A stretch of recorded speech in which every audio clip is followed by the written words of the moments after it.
कृष्णं नारायणं वन्दे कृष्णं वन्दे व्रजप्रियं कृष्णं द्वैपायनं वन्दे कृष्णं वन्दे प्रथासुतं कृष्णं वन्दे जगद्गुरुम् वंशी विभूषित करान नवनीरदाभात पीताम्बरादरुण बिंब फलाधरोष्ठा पूर्णेन्दु सुंदर मुखारविंद नेत्रात् कृष्णात् परं किमपि तत्त्वमहं न जाने कृष्ण त्वदीय पद पंकज पंजरान्ये अद्यैव मे विशतु मानस राजहंस प्राण प्रयाण समये कफवात पित्तैः कंठवरोधन विधौ स्मरणं कुतस्ते। सर्वप्रथम सभी दर्शक एवं श्रोता भाई बहनों को मेरी ओर से जय श्री कृष्ण, जय सीताराम। आप सबसे मेरा एक अनुरोध है और वह अनुरोध मेरा आप सबसे एक तरीके से अधिकार भी बनता है कहने का, तो मैं अपने दिल की बात कह रहा हूँ। आप लोग सब जो ये वीडियो देख रहे हैं, सुन रहे हैं, अगर तनिक भी मेरे वीडियोज में कुछ आपको लगता हो तो मेरा मनोबल बढ़ाने के लिए आप इसको शेयर अवश्य करें, लाइक करें, ताकि मैं आप लोगों के सामने कुछ अपनी अंदर की अनुभूतियाँ प्रकट कर सकूं, बता सकूं, और हो सकता है मेरी कोई न कोई अनुभूति आपके काम आ जाए, आपके बिगड़े हुए जीवन में सुधार पैदा कर दे, तो मैं धन्य हो जाऊंगा। देखिए, एक बात माननी पड़ेगी, अनादिकाल से यह जीव भ्रमण कर रहा है, यात्रा कर रहा है, बार बार जन्मना और बार बार मृत्यु को प्राप्त होना, ये सब उसकी यात्रा चल रही है। जीव आज तक शांति को नहीं प्राप्त कर सका। शांति अशांत ही है, यात्राएं चलती रहती हैं। आप थोड़ा सा विचार करें, भगवान अनादि है, सत है, ईश्वर सत है। जब कुछ नहीं बचता, महाप्रलय के बाद, गीता में भगवान श्री कृष्ण ने कहा, महाप्रलय के बाद जो शेष बचता है वो मैं हूं। शाश्वत सत्य परमात्मा है, उसी का अंश जीव है। यह जीव अपने विभू से विभक्त हो गया है और दुखी होकर, अशांत होकर अपनी यात्रा तय कर रहा है, और दुख समेट कर ही चला जाता है, दुख लेकर ही आता है। कब यात्रा पूरी होगी, कब इसका दुख दूर होगा? तो देखो, हर जीव का लक्ष्य सिर्फ एक ही है, आनंद की खोज, आनंद की प्राप्ति।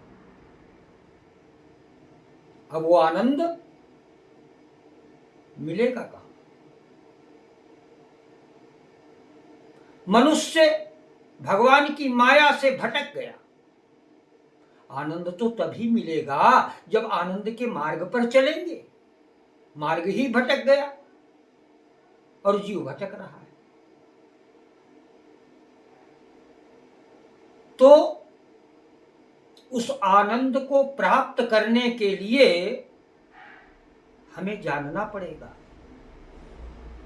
कि आनंद है कहां, और आनंद को हम ढूंढ कहां रहे, खोज कहां रहे। भ्रमवश यह मनुष्य संसार में आनंद की खोज कर रहा है, भौतिक वस्तुओं में, नारी देह में, इन सब चीजों में आनंद की खोज कर रहा है। अब थोड़ा सा विचार करके देखिए, अगर इन वस्तुओं में आनंद होता, नारी देह में आनंद होता, तो जिनके पास सुंदर नारी थी, अथाह वैभव, धन दौलत, राजपाट सब कुछ था, वे फिर सुखी क्यों नहीं हुए? उन्हें आनंद मिला क्यों नहीं? अंत में संसार से इनसे वैराग्य क्यों बना? आनंद यदि बाहर होता, संसार में होता, भौतिक वस्तुओं में होता, तो जंगल में एक लंगोटा मारे हुए योगी आनंद में नहीं मिलता। यहां तो जंगल में वृक्ष के नीचे बैठा हुआ योगी परमानंद में मिला, जिससे सिद्ध होता है आनंद जगत में नहीं है, धन दौलत में नहीं है, ऐश्वर्य में नहीं है, भौतिक पदार्थों में नहीं है, जिनके लिए मनुष्य क्या क्या कर रहा है। वहां आनंद कहां है? आनंद आपके अंदर है। जब आप अंतर्मुखी होकर अंदर आनंद की खोज करेंगे तो आनंद की प्राप्ति होगी। आनंद तो आपका स्वरूप है।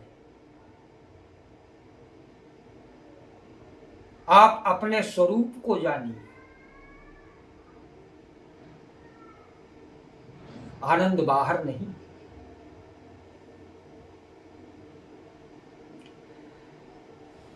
शास्त्रों में अनेक प्रकार के आनंद बताए गए, जिसमें मुख्य दो आनंद हैं, एक साधन जन्य आनंद और एक स्वयं सिद्ध आनंद।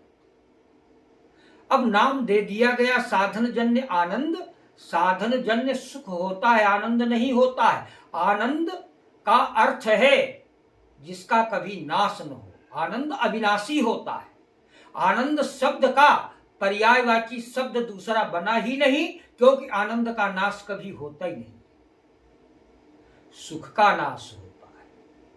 जब सुख का नाश होता है तो दुख आता है, और दुख का नाश होता है तो सुख आता है। उसी को बताने के लिए साधन जन्य आनंद बता दिया गया। ये साधन जन्य आनंद क्या है? विषयानंद है। रूप, रस, गंध, स्पर्श, ये सब क्या है? ये पांच विषय हैं। इन विषयों में इंद्रियां रस ले रही हैं। इनमें आनंद नहीं है, धोखा है। आनंद का आभास है, क्षणिक सुख का आभास है। विषयानंद क्षण भर के लिए मनुष्य को सुख देता है और लंबे समय तक दुख देता है। और स्वयं सिद्ध आनंद वह है जो आपके भीतर है, जो आपका स्वरूप है। उस स्वरूप को प्रकटाना है। वो कचड़े में दबा पड़ा है, उसको प्रकट करना है। तभी लक्ष्य सिद्ध होगा, तभी उद्देश्य की पूर्ति होगी, तभी जन्म जन्म की यात्रा आपकी पूरी होगी। परमानंदमय हो जाएंगे। जिस दिन मनुष्य स्वयं को पहचान जाएगा, अपने स्वरूप का भान हो जाएगा, तो उसको लगेगा कि अरे हमारा तो स्वरूप ही आनंद का है, तो दुख कैसा? एक भ्रांति है, अज्ञान है दुख। मनुष्य का स्वरूप आनंद स्वरूप है। भागवत में भागवतकार ने जो पहला मंत्र दिया, प्रथम श्लोक दिया, उसमें भगवान श्री कृष्ण को बताया है, परिचय दिया है श्री कृष्ण का। श्री कृष्ण है क्या? तो 3 विशेषताएं बताएंगे श्री कृष्ण। सर्वप्रथम भागवतकार भगवान श्री कृष्ण राधा कृष्ण के युगल चरणों में प्रणाम करता है और फिर बताता है कि ये है कैसे। सच्चिदानंद स्वरूपाय विश्वोत्पत्त्यादि हेतवे तापत्रय विनाशाय श्री कृष्णाय वयं नुमः। भगवान श्री कृष्ण कैसे हैं? कहा सच्चिदानंद स्वरूप है। सच्चिदानंद शब्द में 3 शब्द और मिले हुए, 3 शब्दों के योग से सच्चिदानंद शब्द बना है। सत चित आनंद। सत अर्थात चेतन,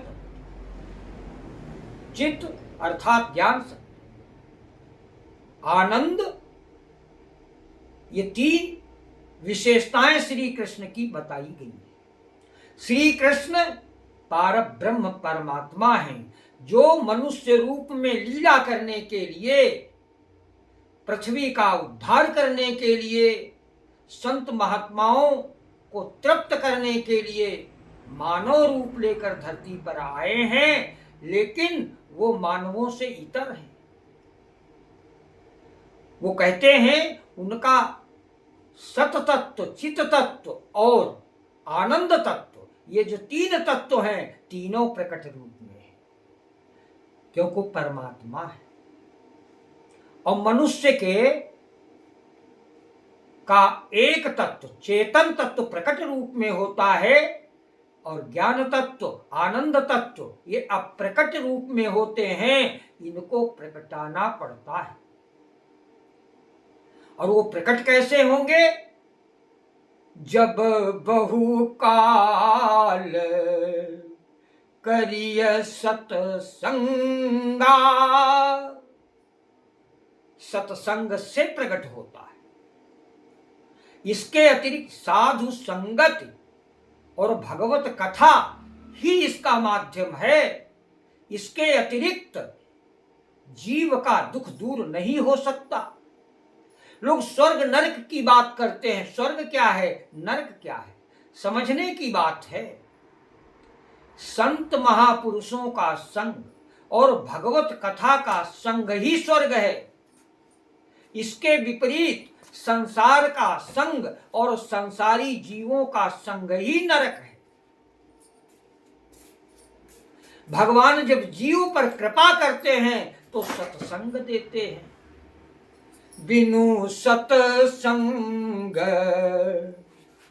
विवेक न होई, और राम कृपा बिन सुलभ न सोई। जब जीव पर सीधी कृपा परमात्मा करते हैं तो उसको सत्संग देते हैं। अब आपके समझ में आ रहा होगा कि मनुष्य के लिए सत्संग की कितनी आवश्यकता है। सत्संग करो, अपने भीतर कचड़े को साफ करो। काम क्रोध मद लोभ ये क्या है, कचड़ा है। इस कचड़े के नीचे आपका ज्ञान और आपका आनंद जो दबा पड़ा है, इसको प्रकटाइए, प्रकट करिए। तभी आपके जीवन का लक्ष्य पूरा होगा। अन्यथा जन्म जन्मांतर इसी प्रकार दुखी होकर भटकना ही पड़ेगा। भगवान श्री कृष्ण कैसे हैं? जिनका सततत्व प्रकटमय है, जिनका ज्ञान भी प्रकट है, जिनका आनंद भी प्रकट है। और हम लोगों का ज्ञान और आनंद दोनों अप्रकट हैं। यही जीव और परमात्मा में अंतर है। भगवान श्री कृष्ण जिस समय वैभव से भरी हुई द्वारिका में और 16,108 रानियों में बैठते थे, हास परिहास करते थे,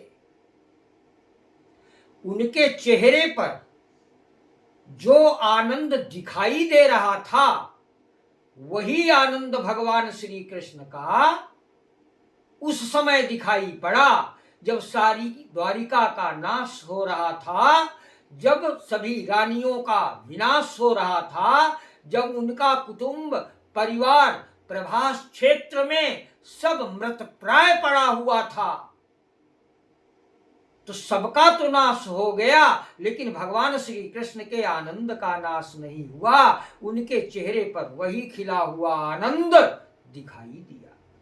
प्रकट रूप आनंद का कभी नाश नहीं होता है।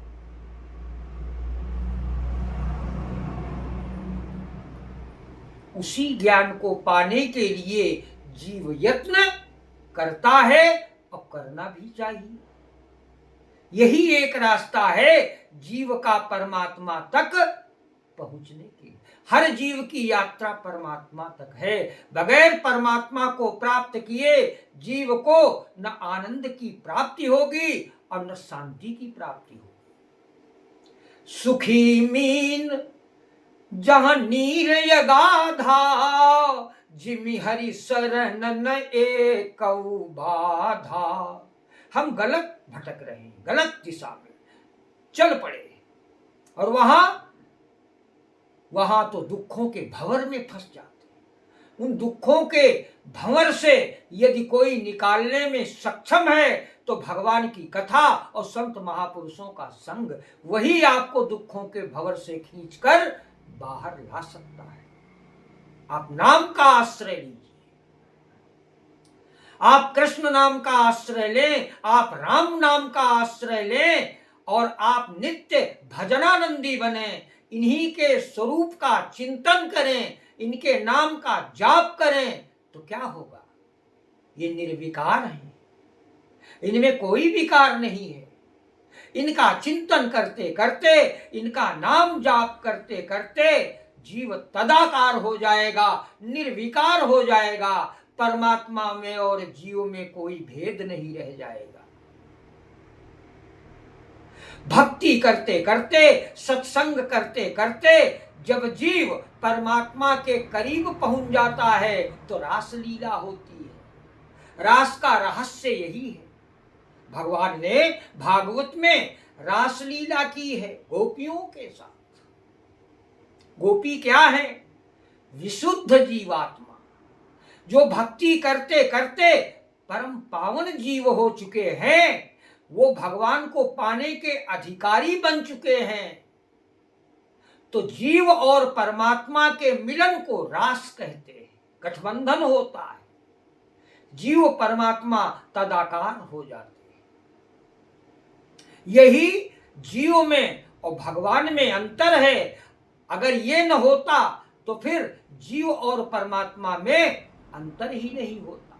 किसी ने गोस्वामी तुलसीदास से पूछा तो उन्होंने बताया, कहा जीव का ज्ञान यह टिकाऊ नहीं है, क्षणिक ज्ञान होता है और फिर अज्ञान में भटकने लगता है। और भगवान का ज्ञान कैसा है? वह एक रस है, टिकाऊ है, उसमें घटा बढ़ी नहीं होती। जो सबके रह ज्ञान एक रस, तो ईश्वर जी वही भेद काहू कस। एक रस ज्ञान हो जाए तो जीव और ईश्वर का भेद मिट जाए। और इसी भेद को मिटाने के लिए हमें साधना करनी पड़ती है, हमें सत्संग करना पड़ता है, संत महापुरुषों का संग करना पड़ता है, जिससे भगवत भक्ति की प्राप्ति होती है। भगवान कृपा करके हमें प्रेम का दान देते हैं। जब परमात्मा जीव पर कृपा करता है तो उसे प्रेम का दान देता है। प्रेम के बिना परमात्मा की प्राप्ति संभव नहीं है। प्रेम ही भक्ति है। जा घट प्रेम न संचरे, सो घट जान मसान। जिसके अंदर प्रेम नहीं है वह तो स्मशान भूमि की तरह है। तो भगवत भक्ति बहुत जरूरी है और वह सत्संग से सुलभ है। कितने वेद पढ़ो, कितने शास्त्र पढ़ो, कुछ भी करो, कुछ नहीं मिलने वाला। सत्संग से जीव को सब कुछ जो मिलना चाहिए वो प्राप्त हो जाता है, लक्ष्य सिद्धि होती है। और जब बड़े बड़े सठ, बड़े बड़े पापी, दुरात्मा जब सुधरे और जब भी भगवान को प्राप्त किए तो उसका माध्यम सत्संग ही बना। भगवान जब जीव पर सीधी कृपा करते हैं, उसका उद्धार करते हैं, तो उसकी सत्संग में प्रीति बढ़ाते हैं, सत्संग देते हैं। कुसंग ही नरक है, सत्संग ही स्वर्ग है। इसलिए सांसारिक कार्यों के साथ साथ हमें नित्य सत्संग में जाना है, नित्य सत्संग करना है, अपने घर को सत्संग का प्रांगण बनाना है, भगवत चर्चा करनी है, भगवान में प्रीति बढ़ानी है। मति की रति गति भूति भलाई, और जो जेहि जतन जहां जब पाई।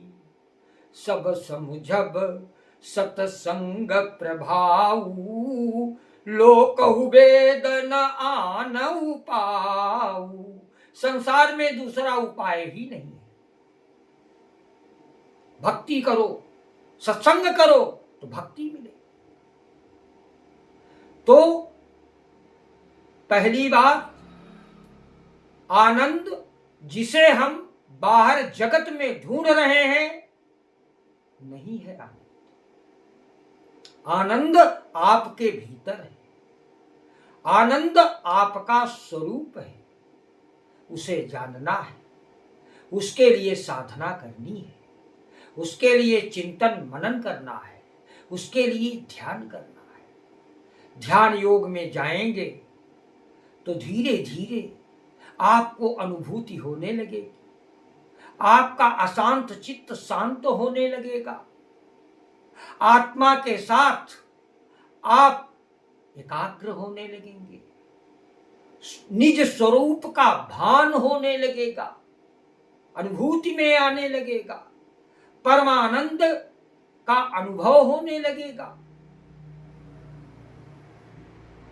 तो बाहरी जगत में आनंद नहीं, आनंद अपने भीतर है।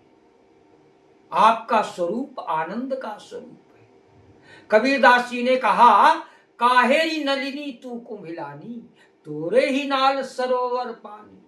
जल में उत्पत्ति जल में वास, जल में नलिनी तोर निवास। ना तन तपत न ऊपर आग, तोर हेतु के ही का संला। आप आनंद के स्वरूप हैं, आपको दुख कौन दे सकता है? आप अज्ञान के कारण, माया के कारण दुखी हो रहे हैं। माया का पर्दा हटे, अज्ञान नष्ट हो तो परमानंद आपका स्वरूप पहले भी था, आज भी है, आगे भी रहेगा। आप परमानंद स्वरूप है। यह जगत नाशवान है, अनित्य है, ये नित्य नहीं है।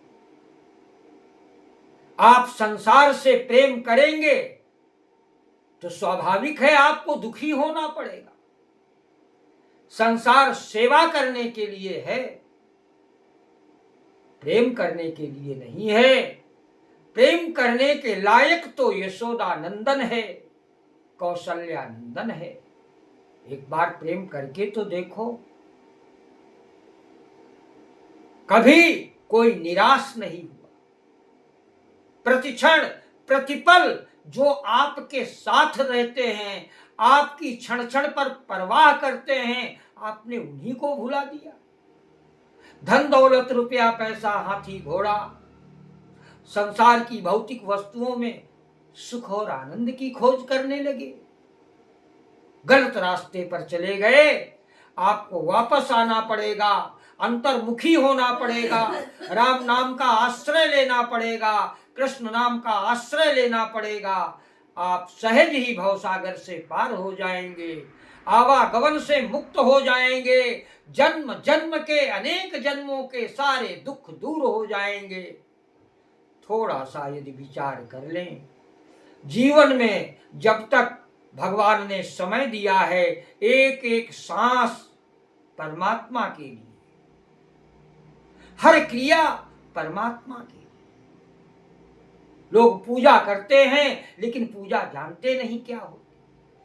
मूर्ति को नहला देना, मूर्ति को चंदन लगा देना, धूप बत्ती दिखा देना, भोग लगा देना, बस हो गई पूजा। ये पूजा खराब नहीं है, अच्छी है, अच्छे भाव हैं, लेकिन ये पूजा संपूर्ण पूजा ये नहीं है। पूजा तो वो है कि यदि हम रामायण पढ़ते हैं, रामचरितमानस का पाठ करते हैं, तो राम के आदर्शों को अपने आचरण में और जीवन में उतारना है। अब कोई रामायण का पाठ खूब करे और राम के आदर्शों के विपरीत चले तो क्या वह पूजा मानी जाएगी? राम के आदर्शों को आत्मसात करना है, पग चिन्हों पर चलना है। राम जैसा बोलते थे आप वैसा बोलें, राम जैसा व्यवहार करते थे आप वैसा व्यवहार करें, तब माना जाएगा कि आप पाठ करते हैं, आप राम के अनुगामी हैं, आप राम के भक्त हैं। अरे उपासना, पूजा और भक्ति 24 घंटे होती है। अपनी प्रत्येक क्रिया को पूजामय बनाना है। जो अपने लिए होता है वो पूजा नहीं, जो समाज के लिए और भगवान के लिए किया जाता है वो सब पूजा ही है। तो इस प्रकार की पूजा से आपको आत्म संतुष्टि मिलेगी। मैंने बहुत पहले एक छोटा 4 पंक्तियों का भजन गाया था, मुझे हंसी आती है। लोग घरों में पाठ करते हैं नित्य और दुखी हैं। आप रामायण का पाठ करते हैं, आप राम का पाठ करते हैं, दुखी क्यों हैं? क्योंकि पाठ कर लिया, उस पर विचार नहीं किया, चिंतन नहीं किया। राम के आदर्श तो अपने जीवन में आप उतारते ही नहीं हैं, आचरण तो विपरीत करते हैं। तो रामचरितमानस के पाठ का फल कैसे आपको अनुभव होगा और कैसे उसका फल आपको मिलेगा? जी रहे हैं लोग कैसे आज के वातावरण में, नींद में दिन डूब जाता, रात कटती जागरण में। जी रहे हैं लोग कैसे आज के वातावरण में। बाहर के दोष देखना बंद करो, दोष देखना है तो अंतर्मुखी होकर के अपने दोष देखो।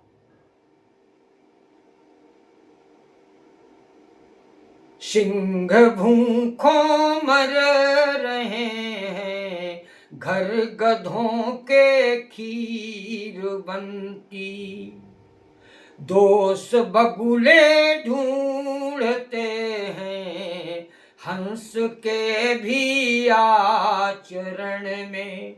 ये परछिद्रान्वेषण, आपकी आंख बिगड़ी है इसलिए आपको जगत उस रूप में दिखाई दे रहा है। जिस दिन आंख निर्मल हो जाएगी, अंतःकरण निर्मल हो जाएगा, तो खचाखच ब्रह्म के अलावा आपको कुछ दिखाई ही नहीं देगा। दोष किसके देखो? दोष देखना है तो अंतर्मुखी होकर अपने देखना है। भगवान का बनाया जगत बड़ा सुंदर है। अगर इसमें कुछ गड़बड़ है तो हम स्वयं हैं, संसार गड़बड़ नहीं हो सकता। जैसी दृष्टि वैसी सृष्टि। रोज रामायण को पढ़ कर राम को बदनाम करते, नित्य रामायण को पढ़ कर राम को बदनाम करते। अरे लक्ष्मणों का हाथ रहता आज के सीता हरण में, जी रहे हैं लोग कैसे आज के वातावरण में। दुष्ट जुगनू जल रहे हैं, देख यौवन चांदनी का। दुष्ट जुगनू जल रहे हैं, देख यौवन चांदनी का। और गीत कोयल कूकती है, बैठ कौओं की शरण में। आज के परिवेश में मनुष्य बड़ा कसमकस में पड़ा हुआ है। ऊहापो मेरे भाई और बहनों, हाथ जोड़कर आप सभी से मेरा निवेदन है, समय बहुत कम है, समय से कीमती और कुछ नहीं। समय की कीमत को पहचानो, एक एक क्षण जीवन का भगवत कार्य में अर्पण कर दो। मेरा प्रबल विश्वास कहता है कि आप जीवन भर चाहे पराजित रहे हों, लेकिन अंत में आपको विजय मिलेगी, इसे कोई नहीं रोक सकता। एक एक क्षण बड़ा अनमोल है। समय और सरिता दोनों का एक समान प्रवाह। समय से कीमती संसार में कुछ भी नहीं है। बेकार के कार्यों में समय मत गंवाइए। संसार से सिर्फ उतना संबंध रखिए जिससे आपका परिवार और आपकी उदर पूर्ति चलती रहे। शेष संबंध परमात्मा से बना। शाम का भूला हुआ, सुबह का भूला हुआ शाम को आ जाता है, वह भूला नहीं माना जाता। मेरी बात में जरा सी भी सच्चाई की झलक आ रही हो तो अब जीवन का एक एक क्षण, एक एक श्वास भगवान के लिए, परमात्मा के लिए, परमार्थ के लिए। वो अमर हो गए जिन्होंने अपना संपूर्ण जीवन परमार्थ के लिए लगा दिया। वो अमर हो गए जिन्होंने अपना नाता परब्रह्म परमात्मा श्री कृष्ण भगवान श्री राम से जोड़ लिया। वो अमर हो, मीरा अमर हो गई, तुलसी अमर हो गए, सूर अमर हो गए। तो अभी समय है, समय पर चेत जाओ, सुधर जाओ। धरती पर यदि नहीं तो आप अपने घर को तो स्वर्ग बना ही सकते हैं। जिस घर में नित्य सत्संग होता है, जिस घर में नित्य भगवत चर्चा होती है, उस घर में कलयुग की औकात नहीं प्रवेश कर जाए। उस घर में सदैव सतयुग रहता है, सतयुग रहता है। तो अपने घर में सतयुग लाइए, उसका लाभ मिलेगा। आप कुछ दिन बाद शांति का भी अनुभव करेंगे, आनंद का भी अनुभव करेंगे। धीरे धीरे इंद्रियों को विषयों से हटाना है, विषय आनंद बंद करना है और इंद्रियों को भगवत रस में डुबाना है। बस इतना ही करना है। इन्हीं शब्दों के साथ मैं आज अपनी वाणी को विराम दे रहा हूँ। समस्त श्रोताओं को, भक्तजनों को मेरा जय श्री राम, जय श्री कृष्ण, तथास्तु।